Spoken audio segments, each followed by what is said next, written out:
I want to share something pretty wild happening in Brussels right now. Imagine everyone in the European Union running around trying to deal with a corruption scandal that's really shaking things up over there. And while that's going on, Europe's realizing it's falling behind in the global economic race. Then there's Germany, where a surprising surge of far-right sentiment has popped up quicker than anyone expected. Oh, and don't forget about the migration policies coming from Washington, which might change lives for millions of people. I've got some pretty jaw-dropping info lined up for you, and I promise the biggest surprises come at the end.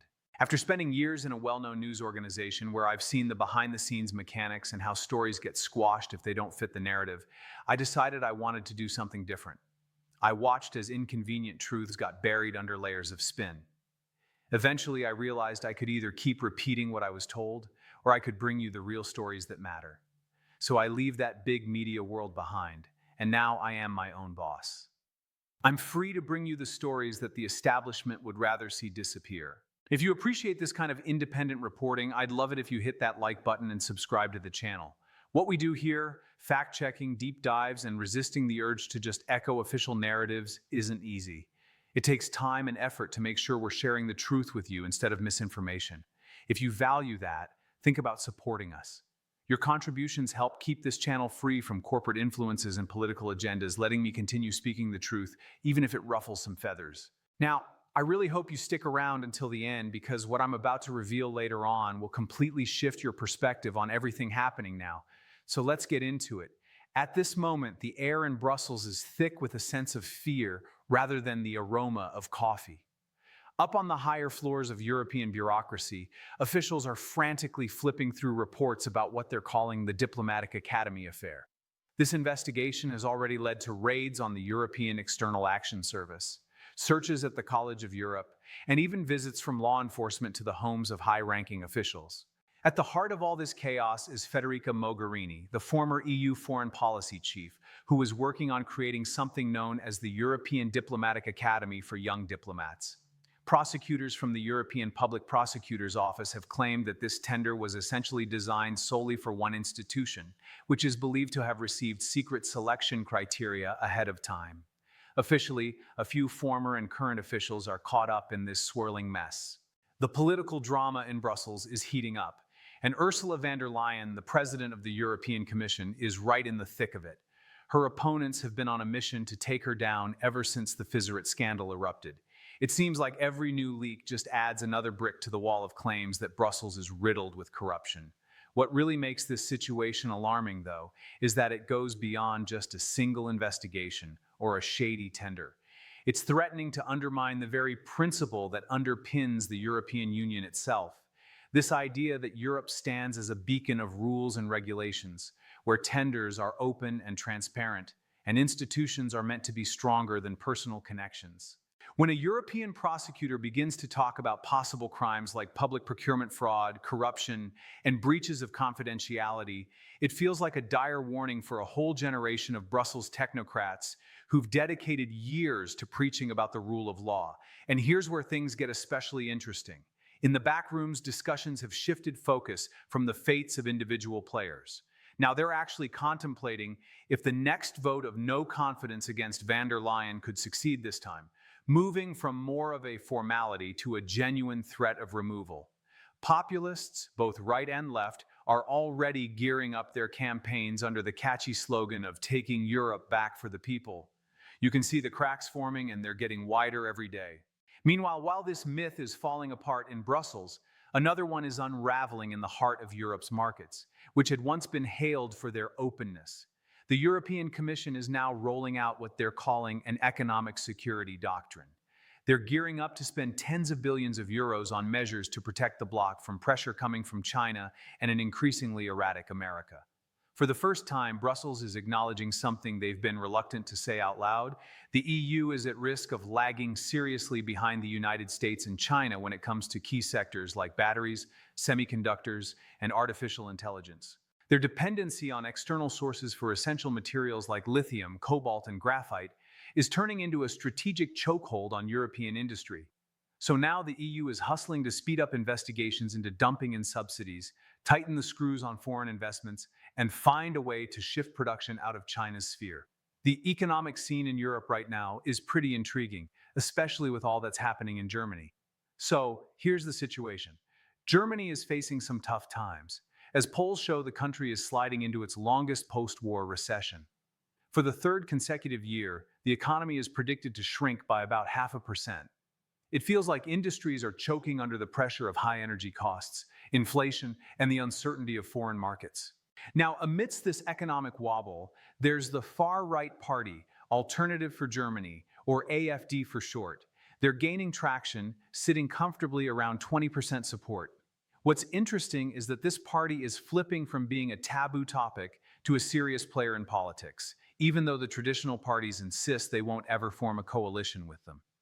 AfD is making some eye-catching promises, like bringing back the Deutsche Mark, ending the green transition, and toughening up on immigration. They've got a well-crafted message that resonates with voters feeling frustrated by climate initiatives, reforms from Brussels, and the political elite's struggle to halt the country's slow march towards economic stagnation. But here's the kicker. Even without stepping into power, AfD's presence is shifting the political landscape. Conservatives, led by Friedrich Merz, are ramping up their talk on migration and security, calling for stricter border controls and making it easier to deport those who don't belong. On the other hand, the Social Democrats and the Greens find themselves in a tight spot, trying to uphold liberal values while also being anxious about AfD's influence growing stronger. As for Brussels, they're wrapped up in their own high-stakes game, promising businesses preferential treatment and new support funds while navigating catchphrases like sanctions and economic decoupling. There's a palpable tension with worries that Chinese restrictions on rare earth metal exports or sudden changes in U.S. market access could stir the pot even more. The EU is walking a fine line between free trade and economic pressure, and any misstep could plunge the region into another crisis of confidence. So, here's the scoop. Over in Washington, the discussions aren't just about shuffling people around in government offices. They're diving into some pretty wild territory, like the possibility that one of Donald Trump's right-hand economic buddies could actually take over the Federal Reserve. This is someone who echoes Trump's tough stance on globalists and doesn't shy away from playing with interest rates for not just keeping inflation in check, but also maneuvering through political cycles. Now that sounds like a recipe for disaster. Just think about it. Everything from the euro's exchange rate to the borrowing costs for those Eurozone countries already struggling under debt could end up swaying with the whims of a president who openly scorns the idea of central bank independence and basically sees the economy as just another tool of his power. If there's even a slight shift in US monetary policy, we could wipe out tons of European strategies and all those careful plans to step away from the cheap money era without causing major social unrest. And what's really concerning is that this situation could ripple through bond markets and even trigger sovereign debt crises across southern Europe in just a few weeks. Now, let's talk about another grenade Trump's throwing into the mix: his promise to permanently pause migration from what he calls third world countries. This isn't just some short-term ban or a bit of extra vetting. This is gearing up for a long-term blockade against millions of folks from impoverished and conflict-ridden nations, all wrapped up in the excuse of protecting American jobs and national security. Human rights advocates are rightly calling it what it is: racism. And demographers are sounding the alarm, saying it's a self-destructive path for an aging nation in dire need of labor. Meanwhile, countries in the global south are watching closely, questioning if America has become a fortress instead of the welcoming beacon it once was. This tightening of US migration policy is hitting Europe hard too.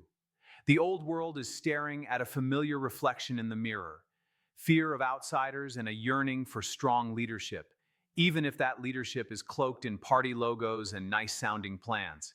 Europe sold itself for decades as a post-national paradise, but now it's wrestling with a weighty sense of déjà vu.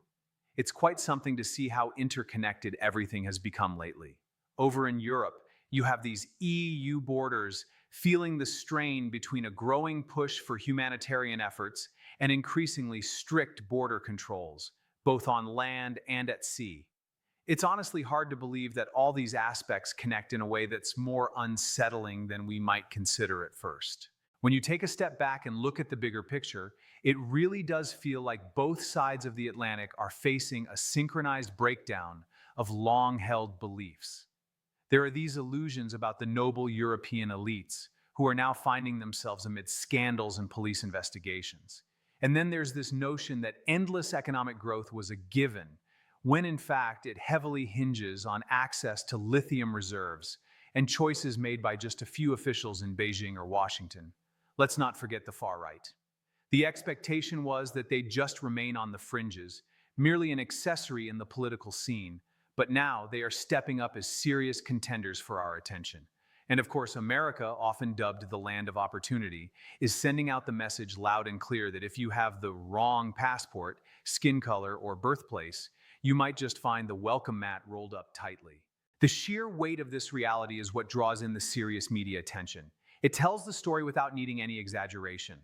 At one end of the continent, investigators are uncovering schemes involving potentially rigged multi-million euro contracts meant to benefit certain institutions. Meanwhile, at the other end, officials are grappling with how to cope without Chinese rare earth metals without alienating voters.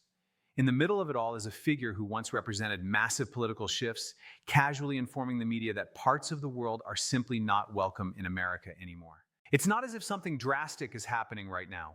There are no major conflicts or natural disasters to grab headlines. Instead, we're witnessing something far more insidious, a subtle yet real change in how democracies function. If anything deserves top journalistic accolades, it's the clear and brutal depiction of a moment where the post-history world we thought we lived in comes to terms with the fact that history is back and it's shifting against us. What stands out here is that we're observing a simultaneous erosion of trust in institutions throughout Europe and America. From corruption issues in Brussels to economic hardships in Berlin, and from escalating challenges to central bank independence in Washington to migration policies that could reshape demographic and ethical landscapes for years to come, these crises are far from isolated incidents. They're all symptoms of the same issue, the understanding that the system we've leaned on for years was never as sturdy as we believed. I want to take a moment to talk about what we do here because it's really not a walk in the park. Every episode you see is packed with hours of digging through sources, cross-referencing facts, and ensuring that I'm bringing you the truth. In a world overflowing with fake news and propaganda, this work is more important than ever.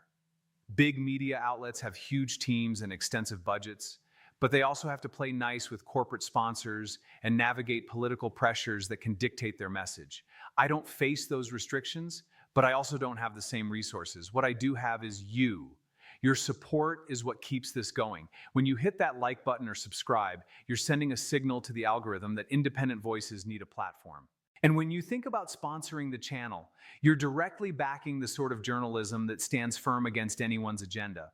I'm not asking you to make a fortune here. I'm simply asking you to invest in the truth. Every dollar you contribute goes straight into research, fact-checking, and ensuring you don't have to wonder whether what you're hearing is real or just spin. So if what I do resonates with you, please show it. Like, subscribe, and if you can, consider becoming a sponsor. This channel thrives thanks to people like you.